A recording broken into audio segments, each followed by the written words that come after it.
अस्सलाम वालेकुम। उम्मीद है आप लोग ठीक हैं, खैरियत से हैं। अल्लाह पाक आप लोगों को अपने हिफ्ज़ व अमान में रखे। हमारी बहुत सारी दुआएँ हमेशा की तरह आपके साथ हैं। सलामत रहें, खुश रहें, इसी तरह हँसते मुस्कुराते रहें। आपसे गुज़ारिश करते हैं कि चैनल को ज़रूर सब्सक्राइब करें, बेल आइकन को प्रेस करें और ज़्यादा से ज़्यादा व्हाट्सएप ग्रुपों में लिंक शेयर करें और अपनी राय का इज़हार ज़रूर किया करें। पाकिस्तान सलामत रहे, ता क़यामत रहे। ज़िंदाबाद और हमेशा ज़िंदाबाद।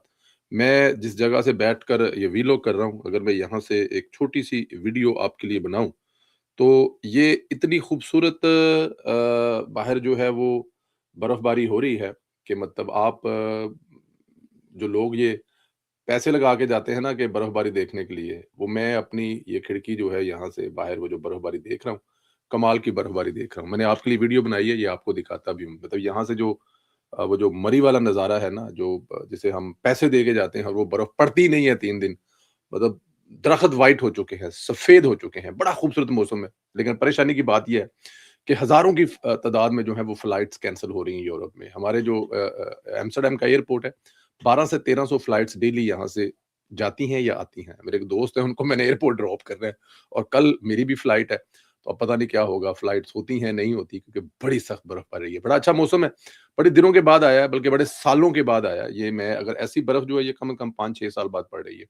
पर अल्लाह पाक, लेकिन यहाँ पे इंतज़ामात हैं, ये चीज़ों को कंट्रोल कर लेते हैं। लेकिन इसके बावजूद मसाइल तो होते हैं और मसाइल होंगे। ज़ाहिर है ट्रैफ़िक जो है वो ब्लॉक होगी, बहुत सारी चीज़ें ऊपर-नीचे होंगी, लेकिन अल्लाह पाक मेहरबानी करेगा, इनको ये चीज़ें सँभालनी आती हैं। अब चलिए ज़रा वीलो की तरफ अच्छी खबर दे रहा हूँ, और वो है आज का दिन माशी लिहाज से कैसा रहा?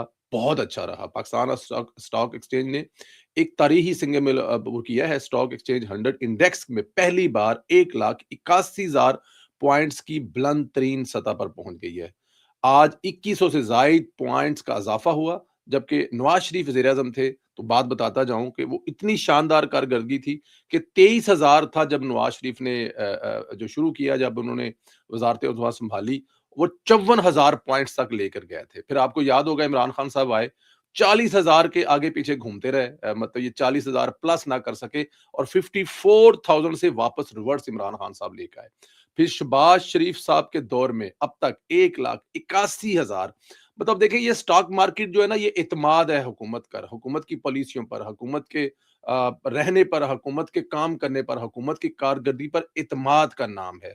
ये वो वजह है जिसकी वजह से स्टॉक मार्केट आपके साथ ये सलूक कर रही है और बेहतर परफ़ॉर्म कर रही है। तो शहबाज शरीफ साहब जो हैं, उनकी पॉलिसियाँ इस वक़्त मुल्क में जो एक पेज है, इस वक़्त मुल्क में जो किसी किस्म का कोई जो हमारे मुल्क में प्रॉब्लम होते हैं नहीं है, तो ये परफॉर्म कर रही है और इंशाल्लाह ताला आप ये देखें, ये एशिया की क्या बल्कि दुनिया की टॉप तरीन स्टॉक मार्केट में जाएगी, क्योंकि यहाँ पर नजर आ रहा है जिस तेजी से शहबाज शरीफ साहब मुल्क को आगे लेके जा रहे हैं। पीटीआई में इख्तलाफात बढ़ते जा रहे हैं, नौबत यहाँ तक फैल गई है कि चेयरमैन के बयानात की तरदीद जनरल सेक्रेटरी कर रहा है, कि चेयरमैन एक बयान दे रहा है और जनरल सेक्रेटरी उसकी तरदीद कर रहा है। यानी जनरल सेक्रेटरी और जो चेयरमैन है वो भी आपस में एक दूसरे को झूठा कह रहे हैं, सिर्फ इसलिए कि चेयरमैन को इमरान खान ने लगाया और जनरल सेक्रेटरी को हलीमा खान साहबा ने लगाया। हलीमा खान की पार्टी हुकूमत पर चल रही है। पीटीआई के सेक्रेटरी जनरल सलमान अकबर राजा ने पार्टी चेयरमैन बैरिस्टर गोहर के बयान को पार्टी के मौकफ के खिलाफ करार दिया है और बैरिस्टर गोहर ने कहा कि इमरान खान से मुलाकात के वक्त के लिए भीख मांगने की नौबत आ चुकी है, इसमें दूसरों के साथ अपनों का भी हाथ है। बैरिस्टर गोहर के इस बयान पर रद्द-ए-अमल देते हुए सलमान अकबर राजा ने कहा कि पार्टी सतह पर इस बयान की तरदीद की जा चुकी है। उन्होंने कहा कि बैरिस्टर गोहर ने जल्दबाजी में बात कर दी है, हम किसी हवाले से भीख नहीं मांग रहे। भीख का लफ्ज़ बिल्कुल गैर मुनासिब है और सलमान अकबर राजा ने कहा कि पीटीआई से ऐसी कोई गलती नहीं हुई।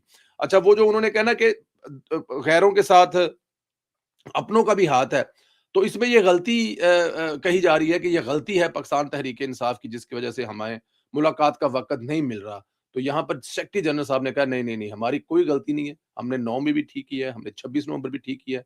इमरान खान के वो तमाम ट्वीट्स, इमरान खान का वो रवैया, पाकिस्तान तहरीक-ए-इंसाफ के लीडरान की तरफ से फ़ौज के खिलाफ बयानात, रियासत के खिलाफ गालियाँ, तमाम ठीक हैं, हमने कोई गलती नहीं की। यही कहा जाएगा इनकी बातों के बाद। कराची को एक बड़ी तबाही से बचा बचा लिया गया। दहशतगर्दों के कराची के मारूफ बड़े निजी माल को उड़ाने का मंसूबा नाकाम बना दिया गया। 2000 किलोग्राम जो बारूदी मवाद है उसको नकारा किया गया। 2000 किलोग्राम। काबिल-ए-एतमाद खुफिया इत्तलात पर सिक्योरिटी फोर्सेस ने कराची के इलाके रईस कोट में बर वक्त कार्रवाई करते हुए एक बड़े दहशतगर्दी के मंसूबे को नाकाम बनाया। सिक्योरिटीज राय के मुताबिक कार्रवाई के दौरान एक मिनी ट्रक पर बारूदी मवाद को नकारा बनाया गया, जिसमें तकरीबन 2000 किलोग्राम धमाका खेज मवाद मौजूद था। ट्रक में 60 प्लास्टिक ड्रम्स भरे हुआ बारूदी, 5 धाती गैस सिलेंडर शामिल थे। इस कंपाउंड से इजाफी धमाका खेज मवाद भी बरामद किया गया, जिनमें 40-40 किलोग्राम के वजनी देसी साख्ता बारूद के 6 थैले भी शामिल थे। जराये का कहना है कि ये बारूदी मवाद शहर के एक बड़े शॉपिंग मॉल में मुमकिना तौर पर जो है वो तबाही फैलाने के लिए लाया गया था। ऐसा जो है वो अल्लाह ना करे, अगर ये खुदा ना करे मुँह में खाक ऐसा हो जाता तो ये एक बहुत बड़ी तबाही थी। ये कोई 1, 2 या 10 लोगों को शहीद करने की नहीं, बल्कि ये तादाद इतनी होती कि वो पाकिस्तान हिल के रह जाता। और ये मैं ज़ाहिर है यहाँ पे इस शॉपिंग मॉल का नाम नहीं ले रहे, कराची का सबसे बड़ा शॉपिंग मॉल है। लेकिन अल्हम्दुलिल्लाह पाकिस्तान की एजेंसियाँ जाग रही हैं, वो बॉर्डर पर भी जाग रही हैं, वो जो बॉर्डर से पार से आती है उसको सँभालने के लिए, और मुल्क के अंदर भी जाग रही हैं। वो मुल्क के अंदर भी हर किस्म की जो ये इस किस्म की हरकतें की जाती हैं ना, उसको सँभालने के लिए बिल्कुल तैयार हैं। और दहशतगर्द जो हैं वो अपने तौर पे जो करना चाहते हैं, उसको इंशाअल्लाह ताला पाकिस्तान की बहादुर सिक्योरिटी फोर्सेस कामयाब नहीं होने देंगी। यहाँ पर सैल्यूट करते हैं। अब देखिए ना कि मैं एक एक एक आप 2025 के जो हमारे शहीद हैं, इंशाअल्लाह ताला कल वाले वीलॉग में पूरी तफसील लेके आपको बताऊँगा कि इस मुल्क पर कितने हमारे बहादुर बेटे जवान हुए सिर्फ 1 साल के अंदर-अंदर इन दहशतगर्दों के खिलाफ लड़ते हुए। कल वाली वीडियो में इंशाअल्लाह ताला आपको वो बताएँगे। भारत जी जो है छोटे ज़हन वाले लोग हैं। उन्होंने बांग्लादेश के एक खिलाड़ी को जिसको कोलकाता नाइट राइड में शाहरुख खान की टीम है, उसमें उन्होंने उनको सिलेक्ट किया था। कसूर ये है कि वो बांग्लादेश से है और मुसलमान है। तो भारत में मुज़ाहरे हुए, शाहरुख खान को मारने की धमकियाँ दी गई कि हम आपको अगर ये इनको खिलाएँगे तो हम आपको मारेंगे। क्योंकि बांग्लादेशी एक मुसलमान है और ज़ाहिर है बांग्लादेश के साथ इस वक़्त हिंदुस्तान के मामलात ठीक नहीं है, तो इसलिए हम अपने मुल्क में किसी को घुसने नहीं देंगे। ये सिर्फ बांग्लादेश के साथ या मुसलमानों के खिलाफ तो हो ही रहा है, लेकिन जो 25 दिसंबर को वहां पर क्रिश्चियन के साथ हुआ है, उसको कैसे इंसाफ कहा जा सकता है। खैर, बांग्लादेशी क्रिकेट बोर्ड ने भी अपने उस प्लेयर का एनओसी जो है वो कैंसिल कर दिया है कि खुदा ना करे कल अगर होता है कि उनके आपस के मामला ठीक होते हैं और वो कहते हैं आ जाए खेलने, तो हमारा खिलाड़ी जो फिर चला जाए, नहीं, ऐसा नहीं हो सकता। बाइकाट और बाइकाट। T20 वर्ल्ड कप जो है वो भारत में होगा और उसके लिए भी पाकिस्तान के बाद बांग्लादेश ने भी कह दिया कि जनाब हम आपके मुल्क में नहीं खेलेंगे, श्रीलंका में या दुबई में हमारे मैच लेके जाएं। जिस तरह अक्सर हिंदुस्तान करता है, इस तरह अब बांग्लादेश भी पाकिस्तान के साथ मिल गया। और मिलने की रीजन ये नहीं है कि वो लॉबिंग का शिकार है, बल्कि मिलने की रीजन ये है कि उसके खिलाड़ियों को जो है वो एज अ मुसलमान होने के नाते धमकियां दी जा रही हैं। मैं एक चीज यहां पर कहना चाहता हूं कि अगर वहां का हिंदू मुसलमानों के खिलाफ इस हद तक जा सकता है कि अपनी टीमों के अंदर वो मुसलमानों को नहीं खिलाना चाहते या दूसरे मुसलमान मुल्क से आए हुए खिलाड़ी को नहीं खिलाना चाहते, तो जिस दिन ये फैसला मुसलमान मुल्कों ने हिंदुओं के खिलाफ कर लिया, दुबई, अबू धाबी, अभी ये फिल्म नहीं चलने दी ना यूएई के तमाम कंट्रीज में, तो मुसलमानों ने फैसला किया कि हिंदुओं की ऐसी फिल्म जो जिसमें मुसलमानों के खिलाफ नफरत फैलाई जा रही है, वो नहीं चलने देंगे, तो नहीं चलने दी।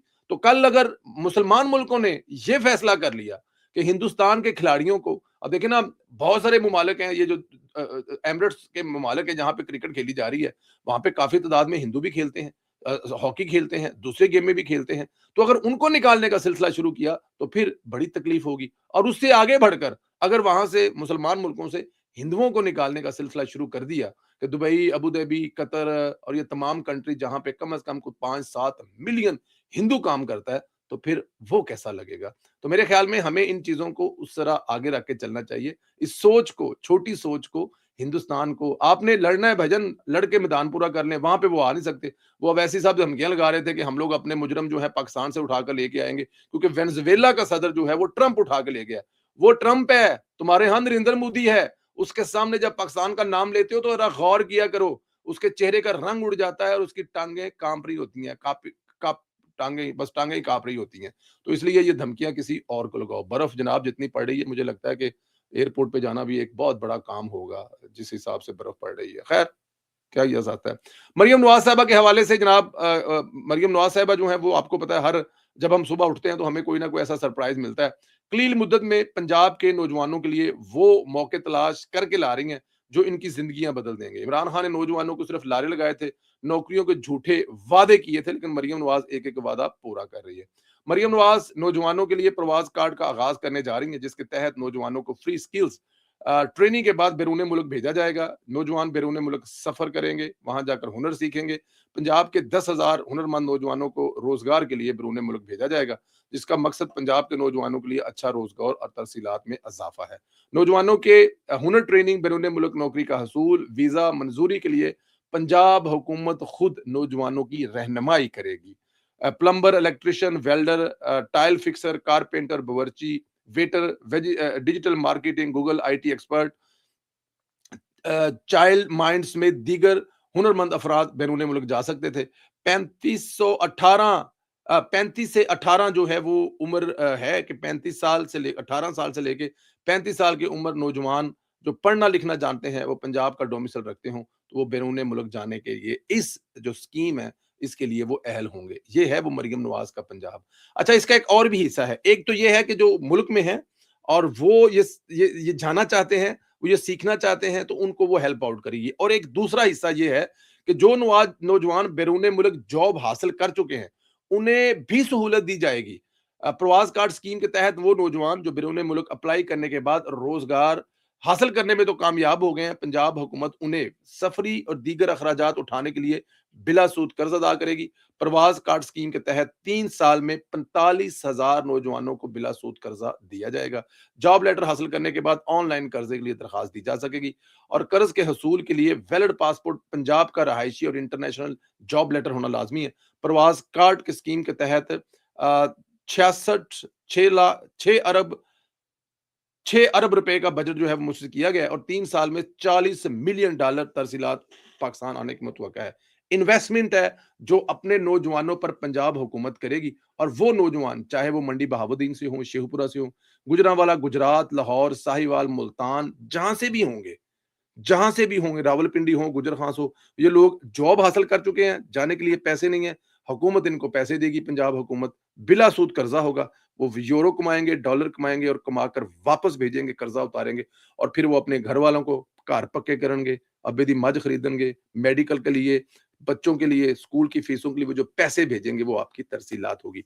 ये है मरियम नवाज का पंजाब, ये है नवाज शरीफ की बेटी का विजन। ये झूठे लारे नहीं है, ये झूठे लारे नहीं है कि लारे लाए जो नौजवानों ये कर दूंगा वो कर दूंगा ना।